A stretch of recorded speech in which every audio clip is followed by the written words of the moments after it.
Oh, Marilyn, you're so beautiful, but I wonder what would happen if we added some glasses and then shortened your hair a little bit and took away that perfect complexion and added a little bit of size to that nose. That guy looks familiar. Oh, that's Andy Warhol. When you get a chance, go back and watch that video from Fittest Flat Earther 2.0 as he's discussing the similarities between Andy Warhol, the artist, and Marilyn Monroe, showing the similarities on how they could possibly be the exact same person playing two different roles on the world stage.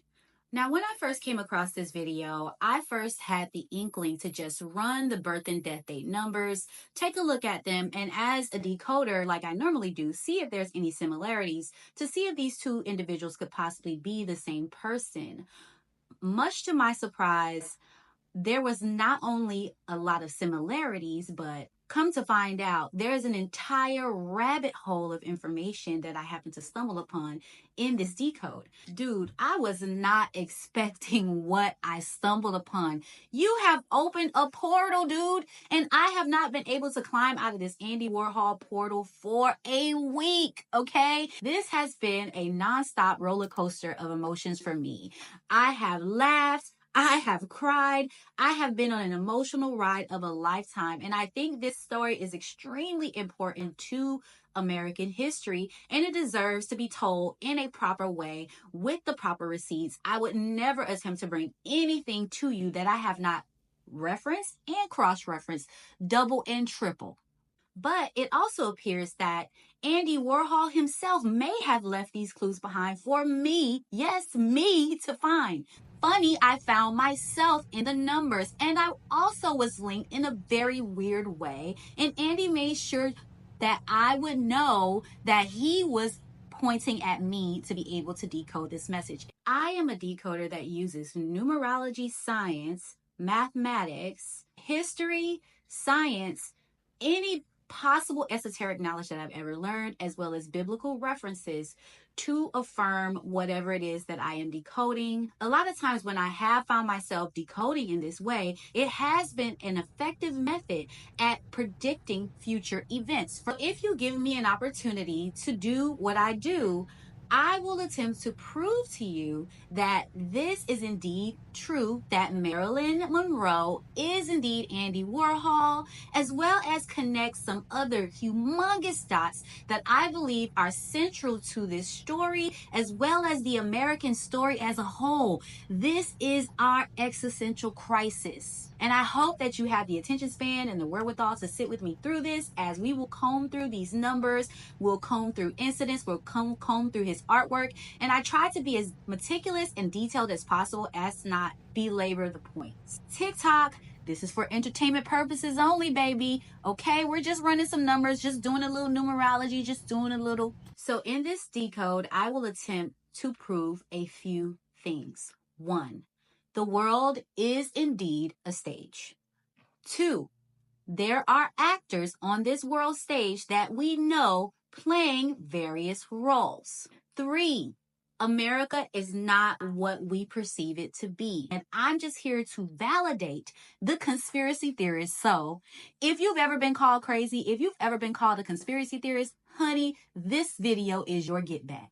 And I will also let you in on another secret. I am a very powerful psychic channeler. So as I was decoding this story and as I sat with Andy more and more, the thought occurred to me, the movie Cloud Atlas with the character Sixsmith. Now, Sixsmith within this particular movie Cloud Atlas, if you've never watched it, is a gay character who has this love story going on with a young man by the name of Robert Frobisher. And I had to admit, yes, there was definitely similarities between Rufus Sixsmith and Andy Warhol in terms of their appearance. So I thought to myself, this is like mid-decode. I'm like, well, what does that have to do with Andy Warhol? Ding, ding, ding. Didn't Marilyn Monroe have a relationship with President John F. Kennedy? Let's get into this story of 3 Sixsmiths and 3 Frobishers. What I would like you guys to do first, as investigators, I'm going to show you a series of screenshots of number decodes and ciphers Make sure you screenshot and save these, as we will be going through these numbers very quickly and I won't have time to reference every single thing, but it will come in handy to you as you're looking at this information, trying to determine for yourself if the dots are connected, as well as understanding the code that I'm putting out.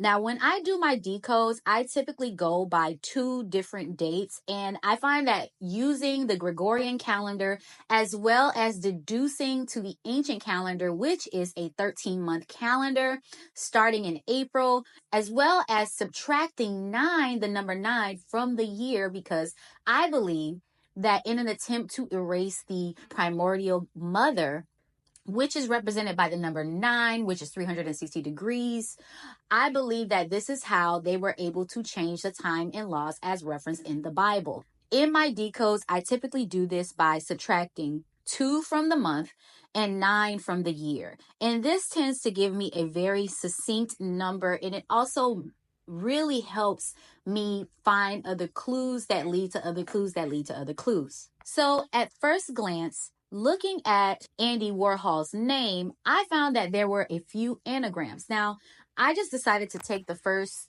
obvious anagram we're looking for, which is Norma Jean, the real name of Marilyn Monroe, as well as Marilyn Monroe, using the letter J interchangeably with the letter Y. It makes perfect sense. So we'll just start there. I also found other anagrams using the words that were left over after removing her name. I found Why, War, Lord, Roe Wade, and Dwayne Wade. And I will tell you that I had no idea about the Dwayne Wade statue that was coming out. This was just something that I saw. These particular anagrams, I found each have their own specific meaning. And not only were they relevant and perfect, each of these tied into my decode absolutely succinctly. And Andy was very meticulous in making sure that the anagrams within his name meant something. And all of his artwork ties into this very well as his personal life. Stay tuned for part 2.